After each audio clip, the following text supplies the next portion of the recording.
beautiful one. Welcome back to my channel. I am so happy to have you here for another week in this journey of leveling up.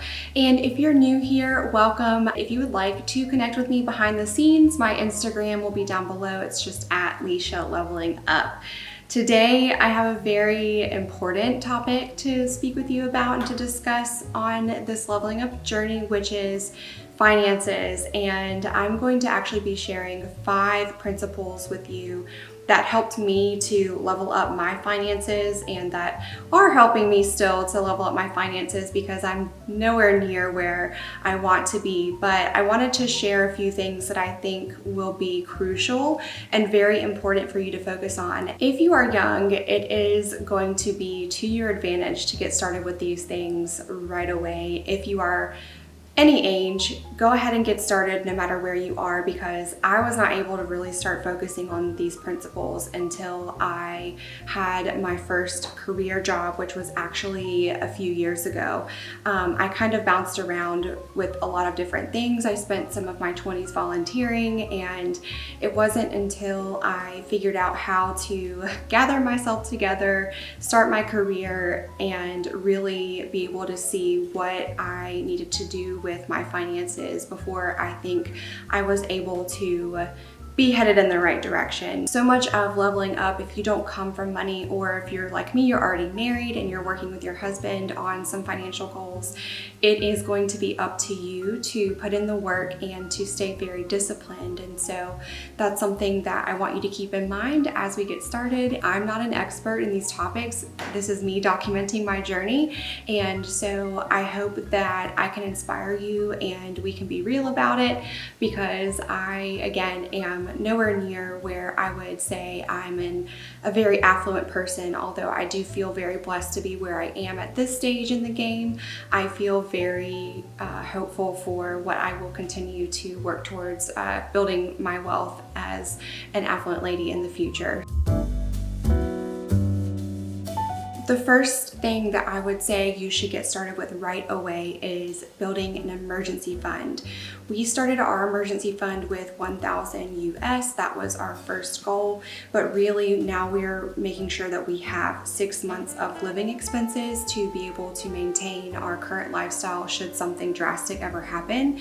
But I cannot say enough to you about how important it is to get an emergency fund in place. This is going to save you when there are unexpected things like car bills and repairs, things that come up in your medical situations that you are unaware of and are surprising. Those things are going to happen because it is life. And so you want to be prepared, and no matter how much money you're making right now, you can probably save a little bit and put a little bit aside each month, even if it's only $20 a month or something. Just put something away for an emergency fund that you can save for a rainy day. Now, the second thing that I think is very important to work on when you're leveling up with your finances is to pay off debt. While you may be able to do this while you're building an emergency fund, depending on your income and your current situation with your expenses, it is also going to be your next goal to start paying off any debt. So once you have your emergency fund in place, now we can start paying more than just the minimum on things like your student loans or your credit card bills. And we are still working on getting some of our loans paid off, and hopefully those will be done within the next couple of years. Third thing that I would say to keep in mind as a principle is to secure assets. I learned a lot about what the definition of an asset really is from this book called Rich Dad, Poor Dad. I always thought that a car, for example, was an asset, and it may be technically an asset, but it's a depreciating asset. And so for me, assets are going to be things that are going to potentially earn you income. So even my house, which is technically an asset, is still sort of, depending on the situation, it could be appreciating or depreciating. Luckily, we were able to find a home that should be continuing to go up in value for the area where we live. And so you want to think about those things. You want to think about trying to get your credit up to a point where you can buy your first home and secure that Potentially, you would be able to rent a room out in your home if you're not there yet, if you're not where you want to be financially. You can come up with ways to go ahead and build up your income through assets. You can also start an LLC. So for us here in the US, an LLC is just what I have my small business under, and that is for my freelancing gig. Whatever you can come up with and think about when it comes to securing assets, that's sort of the next thing that I am with my husband am working on in this stage in our journey to building wealth and affluence and leveling up together. Now, the fourth thing that I would say, and this kind of does go along with securing assets, is to invest wisely. So we started to invest wisely through things like our 401k, through our jobs, and we also have some small accounts for trading and investing as well.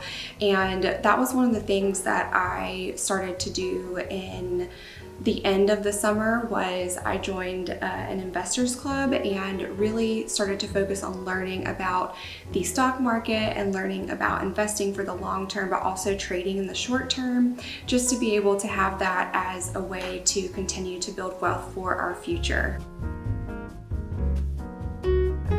If you are not someone who has a trust fund, you don't come from wealth, your husband perhaps is on this leveling up journey with you, and you are not living under his full provision financially, then we need to work on our ability to earn income and to level up in our careers and our job. You can go ahead and work on gaining some new skills. I've mentioned this before, but gain some new skills that are highly valuable out there in the job market. You can work on professional certifications.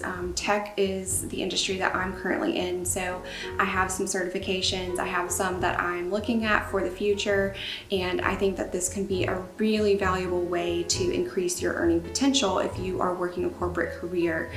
Try to avoid any opportunities that look like they may be dead ends. You may want to get some experience if you're just getting started, but find something to do that has a broad range of paths that you can follow to the next level. Something else that you can also keep in mind for increasing opportunities is networking. So if you have opportunities to meet some new people and find some other people that are a little bit further along with you and more skilled in your industry, make those connections. You never know what those will turn into, and you should always make sure that you show up with your best and in your current job, no matter what that is. I don't care if you are a waitress or you are a bank teller. Showing up every day with your integrity, with your diligence and discipline, your work ethic, that can speak volumes. And you never know, no matter how small you feel like your job is, you never know what opportunities may come your way because of how you show up in that position.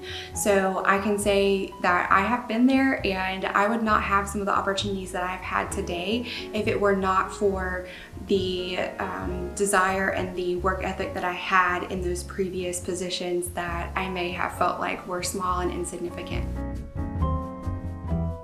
Lastly, I wanted to say, don't be afraid to be a feminine woman who cares about her finances. I think that as a woman, you're managing many times the household to begin with, and so as you see what you are spending and what you're able to bring into the household, you're really going to be the one that has a pretty good idea of where you need to go in the future.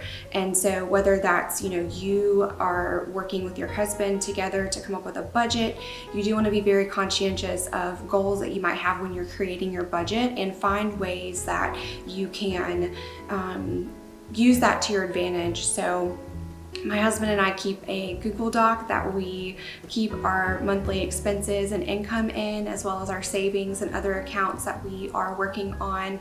And this helps us to stay on track. So I would highly recommend setting up something like that. If you are single even, this is still a great way to track. You can also find apps like, I used to use an app called Minted, and that helps me a little bit with my budgeting, but overall, just a simple Google Doc, and making sure you're aware of what you're spending compared to what you're bringing in every month is important. But overall, increasing income is where I'd like to gravitate towards, just because I don't like to live in the mindset of lack and scraping things together just to get by and just to have a little bit more to put into my savings every month. I think that maybe there's a season for that, but if you can push yourself to, again, do the things that will help you to generate more income, then that's going to help you to feel so much more leveled up.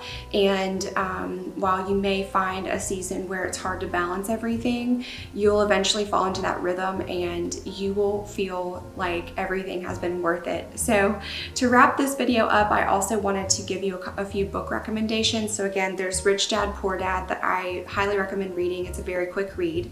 There's also I Will Teach You to Be Rich. This is a really great personal finance book, and again, it's by Ramit, Sethi, and he will help you find ways to enjoy the things that you love and still meet your financial goals. So I love that perspective.